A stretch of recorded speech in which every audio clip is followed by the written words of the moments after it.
You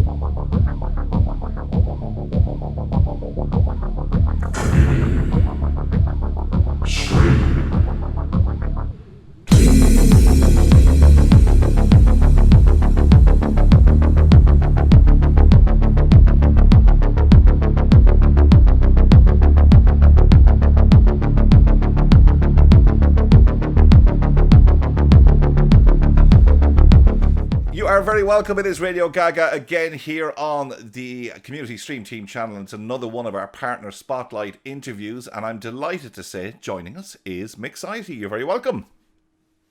Yay! So, okay, we'll go back to the very start with you, Mxiety. And during this interview, we're not going to be talking so much about games. We're going to be talking about more about kind of mental health. Putting yourself out there online and how to cope with certain things. But let's go right back to the very, very beginning with you. And Let's go. What kind of started you, let's say, on the road to where you are now? Like, was it games, or was it just, starting a YouTube channel or something like that? How did you kind of start? What was the nucleus of Mxiety? So it's a dark story, but I promise it gets brighter. I was having a very hard time. This was my second attempt at my own life where I was at my lowest. And I was working a job and I was extremely overworked. It was a startup company and I was working crazy hours. And I had asked them, hey, do you think I can go and start seeing a therapist because I'm not feeling great? And they're like, well, we don't have time for that. And I was like, cool, I'll just suck it up. No problem. No problem. So then one day I had a huge meltdown at work right in front of everybody. They took me to the side and said, it's probably better if you're not working. And I said, yeah, you're not wrong. And after that, it was basically me saying, I feel like my mental illness runs my life. And I either do something for other people and I do something to make this better for other people, or I guess this is it. I guess I'm checking out because I got nothing else to present to the world. It took my depression, my anxiety took away my career that I was very, very attached to. It took away some of my relationships. So I was very much at wit's end and just kind of done with the whole thing. And so then I started thinking about how I wanted to bring mental health to other people and raise awareness. And I thought about YouTube, but if you go to a YouTube comment pool, they're notoriously terrible. Yeah. So I wanted that discussion to happen live. Like that was the thing that I wasn't seeing. I was looking for information myself. And one, I wasn't seeing live conversations about it. And two, the conversations that I was seeing were very focused on here is my experience. And having a background in scientific editing, it was very much important for me to provide information that was also backed by some kind of science, by information, by people who know better and are smarter than you, right, in this area. And I didn't see anybody else doing that, and I wanted to do that. The start of it all, I was on Twitch, and I originally created a crafting stream. So I would craft something, and then I would talk about mental health. So two things happened there. One, I learned that I am terrible at crafting. And I don't say this to fish for compliments, but I have two left hands and I'm a righty. It just does not work.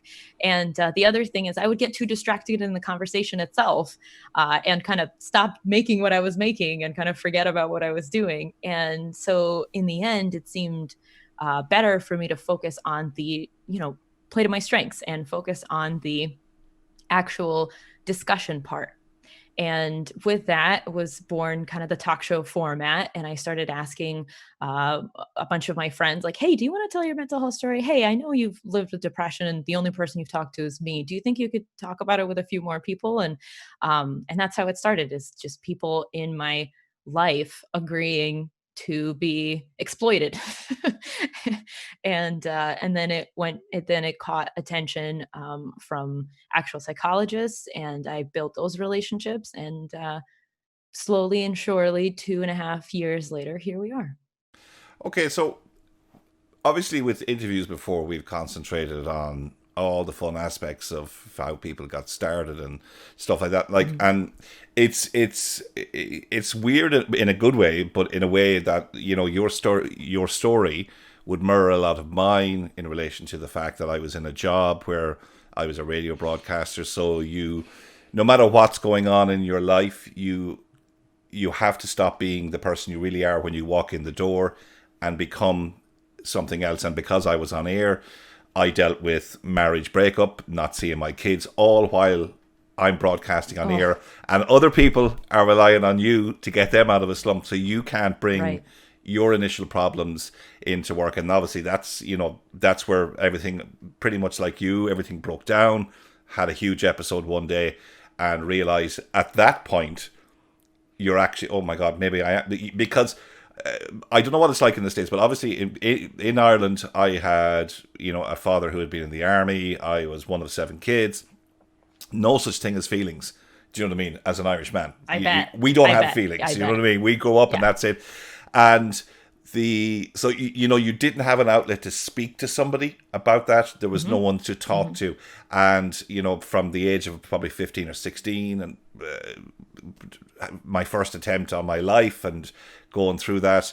And then, obviously, at some point, admitting to yourself, almost like an alcoholic admits, I actually have, oh, there's something wrong here. Yeah. The Yeah. balance isn't Yeah. right. So, much like yourself, then streaming and gaming and meeting people online, because I had, all through my life, I worked in hotels and I worked in radio. I never worked in jobs where I would have a social life.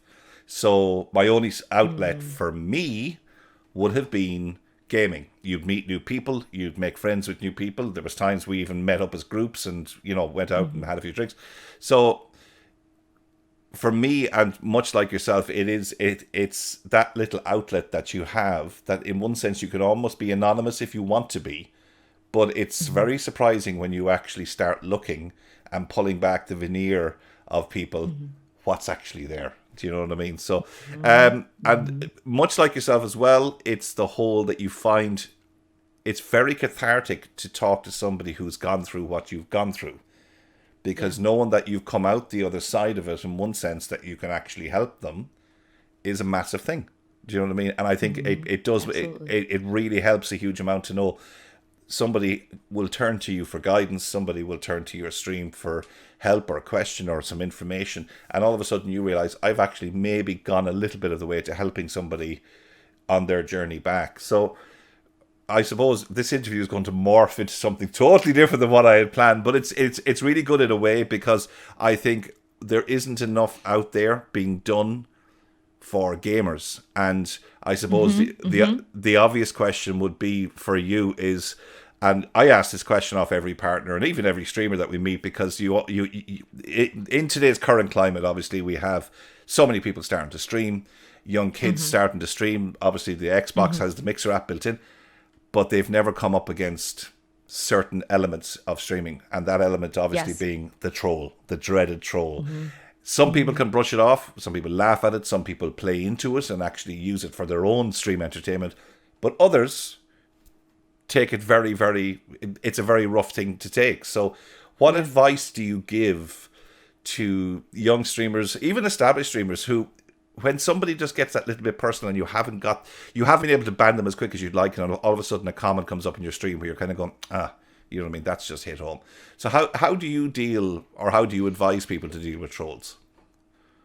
So I definitely have a few methods depending on what kind of troll we're dealing with, right? So the first one is I remember the fact that they are just throwing whatever they can to see what sticks. It's basically like if you've ever had a caricature drawn of you, right? So maybe you have like I have a big nose, so they always exaggerate the nose, right? Or like there you go, there you go. Or they see you have big eyes and you'll have like giant eyes, right? So a troll basically latches on to whatever characteristic is caricature like on you and takes that as a starting point. So, you'll have a troll come in. Let's continue with my big nose. And I'm very okay with it. I want to make sure everybody knows like I'm comfortable with my nose now. But, so they'll come in and they'll say, you have a big nose. And at that point, recognizing that like their thought process is just here's something obvious. I want to hurt this person. So let me take this caricature thing of them, this exaggerated piece of them, and make something bigger out of it. Right. So if somebody maybe is a little bit overweight, they'll attack you're fat. If somebody has short hair, they'll say you look like a man. If it's a girl, like all kinds of stuff like that. So it's really easy to trace back.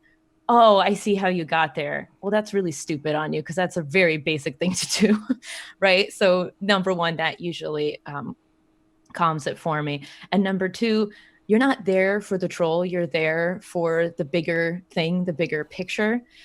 You're there to entertain people. And this one person can't take that away from you.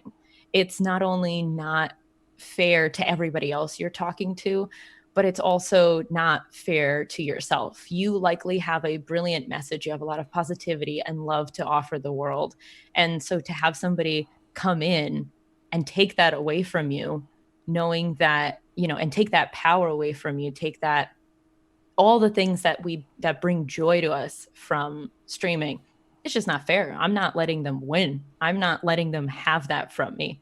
So a lot of, me against the world kind of attitude. And the third one is I find that, trolls are usually people, we have started to say things on stream like, I see you're going through a really rough time. You're coming in here and you're spam. There's some awful stuff where people just post like the N word or the F word or like something, and you just ban that and you move on. Like it's just nonsense. Again, they're sticking whatever they can to the wall and seeing if it works. But if it's somebody coming in and saying something like remotely intelligent, right? They don't just go like, "Oh, you're fat." They go, what you're talking about is stupid. That's usually a sign to me that like, oh man, this person must be in pain.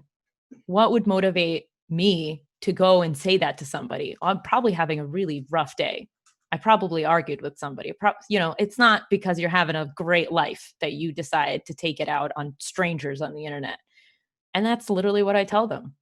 I'll say, hey, you were probably having a really rough time. And actually, in this community, you have the opportunity to make friends and turn that around and make your life a lot better because you'll connect to people that are like you.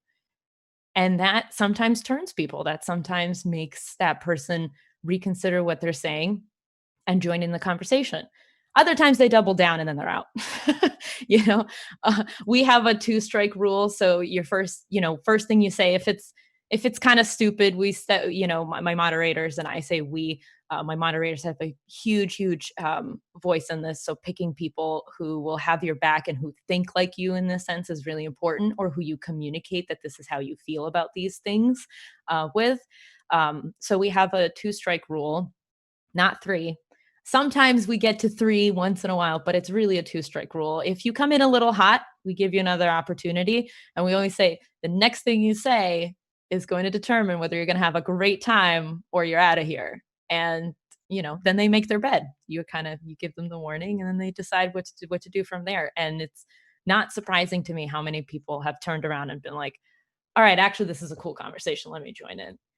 Yeah. So what are the obvious pitfalls for streamers out there? So we have streamers who would say, "Oh, I've been streaming for 8 hours today, and I streamed for 20 hours yesterday, and I'm not getting any viewers." So, like, what are the pitfalls that people should keep an eye out for? Like, I know I was always given a rule. It was a rule by a very good friend of mine who said, always take the 20-20-20 approach, as in every 20 minutes, take a break for at least 20 minutes or 15 minutes, and for that, at that point, walk around for another 20 seconds. It's a 20-20-20 approach, and it was a really good approach because, but what pitfalls and what mental health pitfalls are out there for people that they can spot it before it actually happens or as it's happening? Because I know, like, from a personal point of view, I would stream on days when I shouldn't stream, insofar as my head's not there. You're not going to have a good stream. I'm in a party with some friends, and there's no reaction coming out of you, because looking back on it, there's days when I may have snapped at somebody in my party, and you're just, I should have never streamed today. That was a bad idea. Do you know what I mean? Because that was a horrible day. So what are the pitfalls that people should keep an eye out for when they're streaming, like if they're having a bad day or whatever? Like, what are the little is there little red flags that might pop up where somebody says, okay, I might just step back from this today? The number one thing is if you can no longer find or remember your reason for doing what you're doing, that's a huge red flag. So if you are about to hit go live and you're like, why am I doing this? That's a huge red flag. You're probably either burning out or you should listen to yourself and ask yourself, why are you doing this? Right. So, listening to our intuition is a really, really, really huge point. But other stuff includes like if you are no notice yourself if you're having a bad day, think about what kind of entertainment would you want to watch, right? So that's a really easy thing to compare to. Just put yourself in your own shoes. Do you want to watch a streamer who's just sitting there not talking because they're clearly had a bad day? They really don't have much to present. Do you want to watch that? Or would you want to watch somebody on their best day, doing their best, interacting with chat, having a good time, on their game? And then consider what do you what do you want to present to the world? Do you want to present this best version of you, or are you just doing it for the hell of it and then it really doesn't matter, right? There's definitely two options there. I feel like people feel like they're trapped and like they have to stream, and there's definitely that pressure in the industry, right? Everybody's always on and that's how things happen. But I always say, if you can give a lot more if you're your best self than you can give if you're not feeling well. So every episode where you're talking to chat and you're interacting and you're having a good time in the game and you're having a good time with your friends, every one of those episodes is worth one of those episodes is worth three crappy episodes of you not talking, not doing anything, not interacting with chat, because you're going to get more out of it. Your viewers are going to get more out of it. You're probably going to get more followers. You're probably going to get more subscriptions, right? Out of positive things come more positive things. So if you find that you're falling back into a pattern of, why am I doing this? I don't care about this. I don't like this. All of those things. It's good to sit down and remind yourself what your priorities are. Are you there to entertain people? Are you there because you happen to go live while you're playing games? Are you there because it's really important for you to fundraise for charities? Like, you have to figure out what motivates you and have that maybe written, right? I used to have a pin board and it used to say 5 reasons why I stream. I'm in the process of moving, which is why I don't have it anymore. But having that right in front of my face, so whenever I'm like, oh, another troll came in, all right, doubting everything I've done in my life up until this point. Cool, cool, cool, cool, cool. You look up and you see, well, I'm streaming because I want people to know that they're not alone. Oh, okay. So finding those reasons for yourself and holding on to them and letting yourself have a bad day offline, those are all really important in my opinion. And for you, like I know for me as a person, the first time I admitted it that I was having issues, and as recently Mm-hmm. as 2.5 years ago was my last obviously attempt.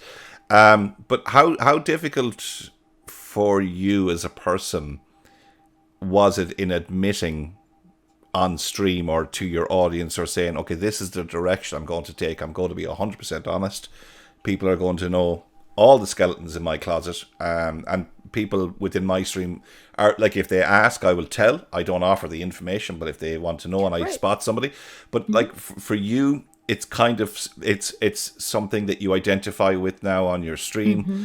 So Mm-hmm. how tough of a decision was that for you to say, okay, I'm going to take something that's inherently private in my life, and now I'm going to admit it to everyone?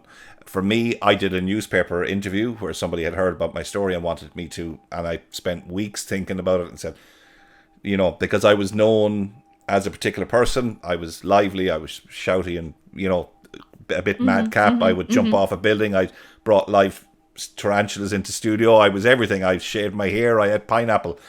Pineapple is evil, by the way, but we'll talk about that another day. But and then all of a sudden I had to suddenly say, I'm not as kind of strong as you think. It's the whole tears of a clown thing. Everything I was doing was hiding a lot more pain. So for you, how did you kind of approach that and say, okay, I need to be honest here? Well, so for me, I mean, it also was the beginning of my content, right? It's not like I wasn't gaming before. I actually got into gaming after and as I was doing it as a means to cope. Because even though I was live, I'm still learning. Like I didn't figure out depression and don't have it anymore, right? So and I just figured that, like, why don't I take this lesson with other people and learn it with other people and see where it goes. That journey of deciding that I was going to share my story, I mean, this is gonna sound pretty morbid, but, like, going back to it, it was honestly, it's either this or nothing. Like, it just got to the point in my life where I was like, "I can't hide this anymore. I can't pretend I'm okay. I can't pretend that nothing is going on. I'm tired of pretending." And I think I spent so much of my life trying to convince myself that I was fine, that I was it was fine that I was crying every day. It was fine that I was having panic attacks. Those weren't really panic attacks. I'm just having trouble breathing. Like, so many things that I tried to talk myself out of so much of my life.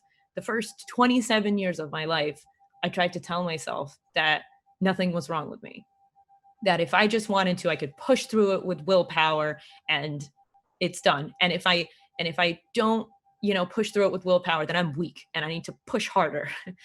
And you just get to a point where my brain was like, "Nah, man, you can't do that. You're checking out. Like, you can't." So, I don't know if that I don't think that makes me a weak person. I think that makes me a strong person, but I know somebody will listen to this and might say, like, "Oh, wow, you should have pushed harder." And to that person, I say, like, good for you if you can. But sorry. To that person, I say, good for you. Good for you if you can. I can't. I can no longer pretend that I am a different person that doesn't have these problems, that I can no longer put on a smile for other people when I don't have a smile for myself. I can't do it anymore. I can't pretend I'm somebody else. And gosh darn, I tried. I tried and pushed for, again, definitely since I was like 14, when I was like, something is wrong. And then the other half of me is like, nope, nothing's wrong. Everything's fine. Nope, nothing to see here. Nothing. Nope, nope, nope, nope. Can't deal with this in the corner here, and come out when I'm ready. And just recognizing that life got so much better, so much better once I became myself. Not only just seeing that other people would accept me for the way I was, seeing also that I was helping other people, to let them know that they were not alone, that they didn't have to keep pushing against something that they weren't. So that was it. That was, oh my gosh, that was a huge, huge motivator. I get notifications just about daily that I still cannot believe. I'll turn to my husband and I'll tell him, I'll be like, I have to read this out loud because I cannot believe what this person is saying. That they're grateful and I did something to help them just by talking about XY problem that they don't get to normally talk about. And so it was positive reinforcement, right? I started out saying, basically, what I was doing before wasn't working. And then what I started doing when I started being myself was reinforced by myself feeling better. And then other people saying, hey, you're doing something good. And you don't always need that external motivation, but it definitely helps affirm I did make the right choice. Because not only do I feel good, other people feel good. Why the hell would I go back? You know? So, yeah. And how important is it nowadays being part of a community, as opposed to, like, some people will start out on their own, it's their first time and they don't know anyone, Mm-hmm. but how Mm-hmm. important is it to become, to be in with a community, let's say, of people? Like, I'll give you a prime example. For us, Mm-hmm. we've got a pretty large community, and we stay away from the whole tab for tab stuff and all that stupid stuff. Like, and really what we Sure. do is Good. we literally are there to help people set up their streams for the first time, help people, with overlays, and people who've never used, let's say, the likes of OBS or Streamlabs. And we could spend 2 or 3 hours with somebody, talking them through it, dialing into their PC and helping them. But it's when they come back to you a week later going, you know what, really, really thank you, we really appreciate it. And there have been occasions where I've spoken to somebody who's been having a really crap day, and you'd say, look, I'm in Discord, come in and have a chat and we'll talk. And, you know, you Mm-hmm. will get a message. It mightn't be straight away, but it could be 2 weeks later where they'd say, hey, you know, I was having a really shitty day that day, but, Mm-hmm. you know, Mm-hmm. thanks to you, you know, I got through it because I knew somebody else who felt the way I felt. So it Mm-hmm. is, I presume it's important to have a community of people, you know, to be part of something that, you know, you can always reach out to somebody at maybe day or night, because obviously with time differences and everything else, everybody's on at different times. So is community an important thing to, you know, to be part of a good community?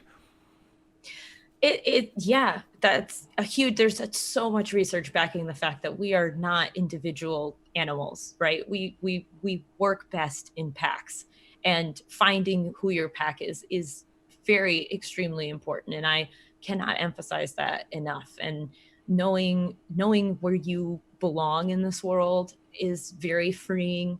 And just I'm trying to like I don't want to just go off and be like, no, it's so good. It's very, very good. It's very, very, very good, you know? But Yeah. really that is how I feel about it. And I see people come to life in my community because I've created a space where they feel like they belong. And it's such a it's such a peculiar, particular ecosystem where people are able to express who they are, but without triggering other people, without upsetting other people, respecting what they might say and how that might affect other people. Like, that's all amazing. That's so incredible that we have the capability um, to to do that through community. So it's incredibly important. And having found that myself, yeah, I'm going to walk around and evangelize that, till the end of time. Absolutely.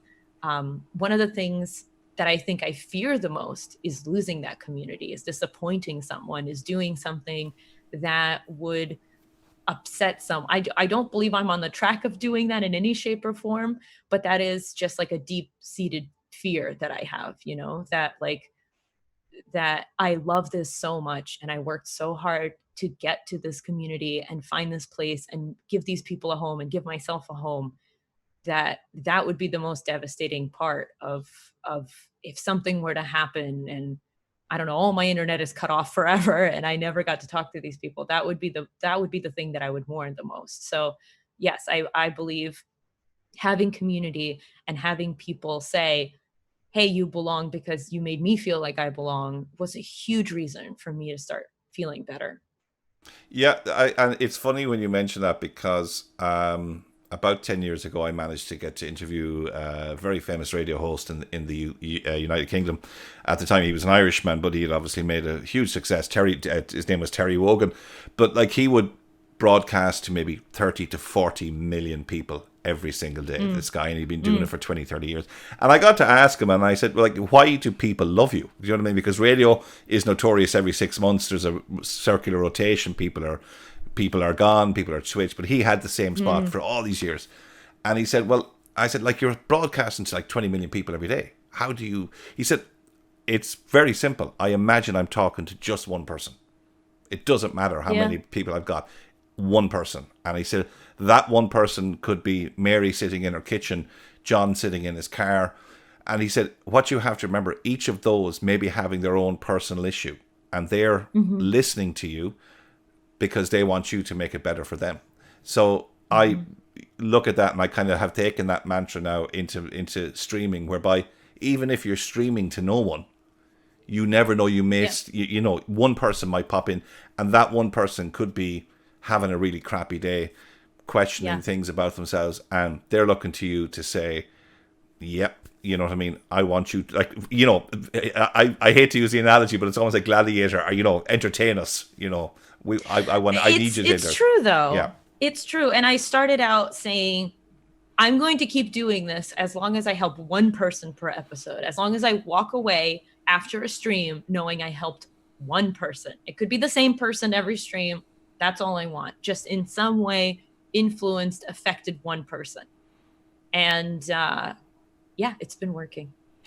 And do It's you, been working. if you don't mind me asking, because I know I do, I still have those days where everything is crap and I doubt everything I'm Oh doing. my Do gosh. you still get those days, like?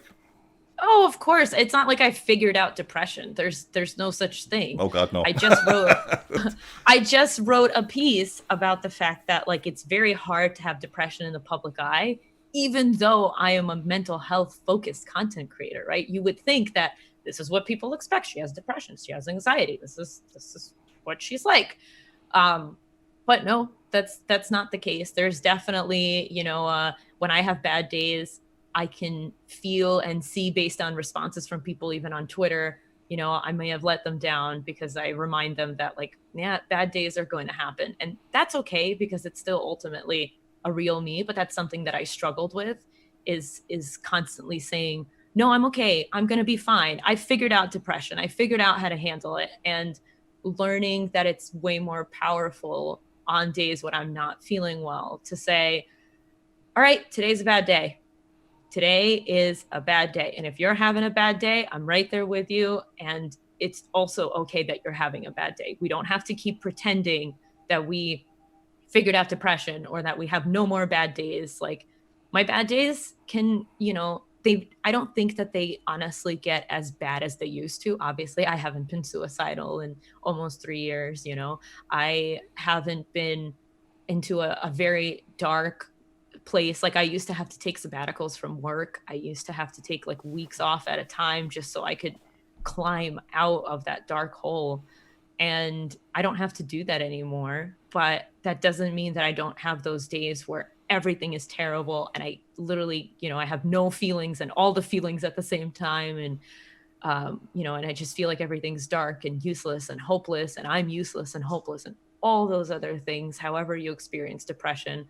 Um, and I used to want to say, no, I don't have that anymore. I got this. I can lead you because I have figured out somehow to do it. And I feel so much freer being able to say, I can still lead you even when I'm having a bad day, because that just telling you that I'm having a bad day is still me leading properly. That's I don't know if leading is the right word. Jeez, I feel like that gives me so much power. You can Messiah. go wherever you want. Right. Yeah. No. I feel like that's so Kanye West of me. Yeah. Jeez. Okay. All right. I think I mean, like, I can still entertain you. I can Yeah. still be there for you. I can still be ahead of a community, right? Even on my bad days. I might need time off, oh Lord, do I need time off on those days? But um doesn't make me, if I'm trying to prove to the world that you are no less of a human just because you have depression, I can't make it seem like I am less of a person because I have depression. That's hypocrisy. That's where we don't want to go. And like, just obviously we're coming towards the end, but I feel like I'll speak to you for the next few hours. But how I important? would love to. I know this is. I'm really enjoying this. This is Oh, I'm so glad. it's how important as well is, like we mentioned, community, and a number of people I've spoken to, and we've done a lot of partner interviews already, where we've asked, and they said, look, it's great when you're streaming and there's 3,000 people watching you, there's 200 people watching you, and it's brilliant, but you also need to remember there are times, and you need to do it regularly, where you step back from it all. And as you mentioned, you've got a husband, I've got my partner, and I've got my kids, that you need to come away from everything in front of you and go and spend time with your family or your loved ones, partners, sons, daughters, dad, moms, whatever the case. How, like, I presume that is also equally as important as obviously the streaming end of it. Absolutely. And like I mentioned before, I strongly stand by the principle of, when are you a nicer person? If you've eaten or if you're hungry? When are you kinder to people? If you've slept well or if you didn't had a sleepless night, right? So the same way you can give, if you're a giving person and you insist that your value in this world is to give to people, which by the way is its own separate issue, but we're not going to go there. But if you insist that your purpose in this world is to give to other people, you can give to more people if you are feeling your best on your own. You can offer more if you have the patience. And how do you have the patience? You need to take a break. You won't snap at your viewers. You might interact with that troll kinder and turn them into a permanent viewer. All those things, positive things come from positive things. You're not going to get positive usually, I mean, sometimes maybe it happens, but usually you're not going to get positive things if you're just going to sit there grumpy faced and be upset. Like, why am I doing this? I'm exhausted. I'm blah, blah, blah, blah, blah. That's a great sign right there to kind of hit yourself on the noggin metaphorically and say, all right, I need a moment. And for some, like for me, that sometimes just means one day, because the next day I'm like, oh, I remember why I really like doing this. I can't wait to do it again. Yeah. Okay. Let's all sit down. We're going to do this again. So like, for example, I have a week coming up where I have to be off because I won't have a computer set up. I'm moving. So I won't have a computer set up. I don't know what my internet is going to be like. I don't know what my connection, I don't know anything because I'm in the process of moving. There's a lot of uncertainty. So I can't tell people, yeah, sure, I'll be there on time, So I'm taking time off. And oh my gosh, is that hard? On one hand, I'm going, oh my God, I'm exhausted. Moving is so stressful. And there's a pandemic happening and everything is exhausting and terrifying. But on the other hand, there is that background fear of, yeah, but if I'm gone, will anybody miss me? Yeah. And the honest truth is, yes, they will. Yes, they will. It might not be the entire world. It might not be 300 people, but you do matter, and you matter, and you don't disappear from people's minds just because you're gone for a few hours. And I also think this is partly, due to trauma that I've had where I was abandoned several times in my life. So there's this feeling that like people aren't permanent. People are very temporary and very finicky, and they won't stick around. But if you live your entire life trying to figure out what you need to do for other people, you're going to be miserable. You're going to be miserable because you can never figure out that formula. One person will stop watching you because, you were off for a day, whereas 3 people might start watching you because they're like, oh, she's off. Okay. So she must have really something good in store when she comes back. And to do. And you can only create that if you give yourself time. So it's an investment for the long run. Okay. Right.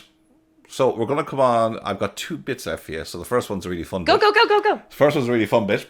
So we at the end of every interview, we do a desert island disc. So we're going to ask you, obviously, if you're trapped on an island somewhere in the sunny Caribbean, but you can only bring one book. Oh, that sounds nice. One movie. I know, it sounds really nice. I'm looking at my window here going, God. So you got one movie, one book, one album, and one game. So what would you choose? Now, the trick bit to this is you need to tell us why. Okay, you can't just rattle them off and say, there you go, that's my 4. So we need to find out why. Okay. So we'll start with your book. Book. Okay. Yeah. My favorite book, I probably should be ashamed to admit, but I'm not. Bridget Jones's Diary is my favorite book of all time. I've reread it so many times Not and judging. gotten something new out of it every time. And it's entertaining. I've learned a lesson from it. I relate to her as a woman. I relate to her as a person who doesn't have their life all together. Like, it's a great piece of literature, and I don't care what anybody says. I used to be ashamed of it, and I used to say, I'm trying to think, what did I used to say? I can't even remember. Like I used to come up with something very heady, very, very heady. But if you want a heady book that I do like, it's all the things that, you know what? Never mind, because I can't remember the title. Okay. Bridget Jones' Diary. I remember it off the top of my head. Helen Fielding, you created something amazing. Next. Right. Movie. So this one is a little bit harder because I'm a big movie fanatic. It would probably be something Disney. Yeah. It would probably be something Disney. And it would probably, if anybody in my community is listening, they'd be like, Tangled. But I don't know how many times you can watch an animated movie and feel good. But I'm still going to.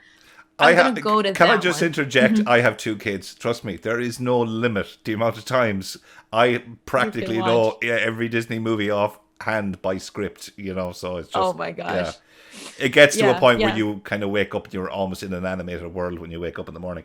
But Tangled, I actually love Tangled. I watched that with my daughter when she was growing up, and it was just that movie that there's always a movie you bond with. I'm a huge fan. Yeah, and that was, and isn't the city in that called Corona, actually? Oh, it is. That's that connection Spooky. is awful. Spooky. But spooky.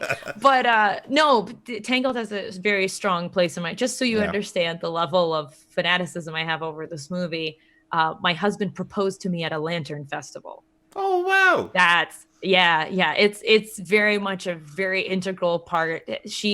I call her the princess that inspired me to leave an abusive relationship that I was Yeah. in, because I watched what was happening on screen, and I know to some people it's just an animated movie, but I was watching what was happening on screen, and I saw her fight back, and I remember sitting there in the theater and going, I have the option to fight back. I'm going to fight back now, and that changed my entire Yeah. life. Wow. Okay. Well, I suppose that's what movies. That's why I adore movies, because they can speak to you, they can inspire you, Mm-hmm. At the and right time. exactly. Do you know what I mean? I remember once interviewing a movie critic, Barry Norman. This guy had interviewed Marilyn Monroe, Gene Wilder, had interviewed Jimmy Sure. Cagney, Robert De Niro, and I remember chatting before the interview, and he said, "Don't ask me what my favorite movie is." He said, "I've seen possibly 20, 30,000 movies in my time. It depends on my mood." You know what I mean? So I would say that yeah, too, because yeah, the other thing I was thinking of, like you said, De Niro, and I was like, oh, The Departed is one of like my top movies of all time. And then if you think, like, also like John Wick is amazing. If you think of something heady, I loved The Way Back. My yeah. God, that movie touched me in a way that like nothing ever has. And then there's Little Miss Sunshine, and Love that movie. uh, Love that movie so right. much. So Love that there's movie so it's much. depending. You name a genre, and I will tell you probably my top 3 movies in that Well, genre. I'm No going to tell you problem. straight off now. I'm a Goonies freak. I love the Goonies. Well, Adore the you never Goonies. say die. You That's know, great. it's my all-time favorite go-to movie. Whenever I'm having a bad day, I'll watch the Yeah. Goonies. Do you know what I mean? And it's Yeah. just Cyndi Lauper in there. It's just everything about that movie. I think is perfect for a kids' movie. My son loves it. He's 13 and he adores it because it's just got that whole escape reality. Let's go and hunt buried treasure. You know what I mean? I love it. I adore it. Anyway, I'm going to get sidetracked because if I start about top of movies, we're going to be here for the next 3 hours. Okay. Right. Oh, album. Favorite album. Favorite album would have to be, I think it's called Better Together by Jack Johnson. I I've like listened Jack to that Johnson. I like so Jack many times. Johnson. Yeah. And then if it's not that, it would be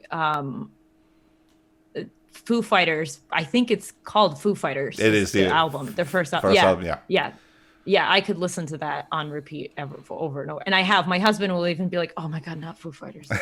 Like, and as much as much as he loves them, you just Yeah. too much.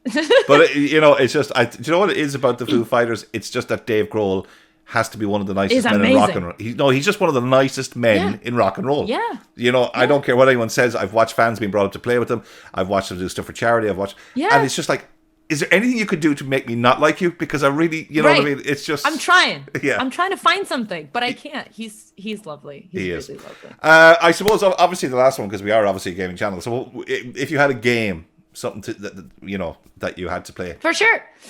Kingdom Hearts. Kingdom Hearts was the game. So I didn't get to play it until I was 28 years old. And it was a game that taught me to look at my depression in a new way and taught me to look at being positive in a new way. Because it's very uplifting and it's all about the power of friendship. But there's a lot of like little hidden messages there about. So for those of, it might not make sense to some people, but for those of you also who are Kingdom Hearts, buffs like I am, the whole side story of Aqua and how she literally gets lost in darkness for 10 years and she wanders because she's lost sight of her friends and people she cares about, and she feels like she's alone and nobody wants her. Like, that's clearly a metaphor for depression. And so I've written two very long essays about how Kingdom Hearts has helped me understand my mental health better. And I could replay that game. Probably not one, just because, oh my God, the mechanics are so painful. But like 2, I could probably play for a very, very long time. Yeah. Okay. And I suppose, obviously, the final question, and we ask every Go partner for of it. this, if you could only impart one bit of advice to streamers out there, new, established, thinking about going for partnership, all the multitudes of different types of streamers, what's the one bit of advice you could give a streamer? Be nice. Be nice. And that applies to everybody and everything. Be nice to yourself, meaning give yourself breaks. Respect the fact that sometimes you're going to have down days. Respect the fact that sometimes you're not going to be your best. Be nice to others. because if you want to get anywhere ever, it's just better to be nice. You're more likely to get what you need if you are a nice person first, and if you go in without an agenda and just because, with kindness, right? Um, and then yeah, if people, I'm not saying become a doormat, and if somebody's rude to you or really crossing your boundaries, definitely push back. But I have seen, I have gotten a lot more positive feedback in the moments where I have um, stepped back when somebody has done me wrong and been kind to them instead, that I ever have just being nasty to anybody. And I have been nasty to people. Like everybody, loses their patience and stuff. But yeah, so be nice, and that means you yourself too. Excellent. Okay, well there you go. Listen, Mxiety, thank you so much for taking the time. That actually, I'm so far has been my best interview today. I've loved it because it's just been Oh. eye opening.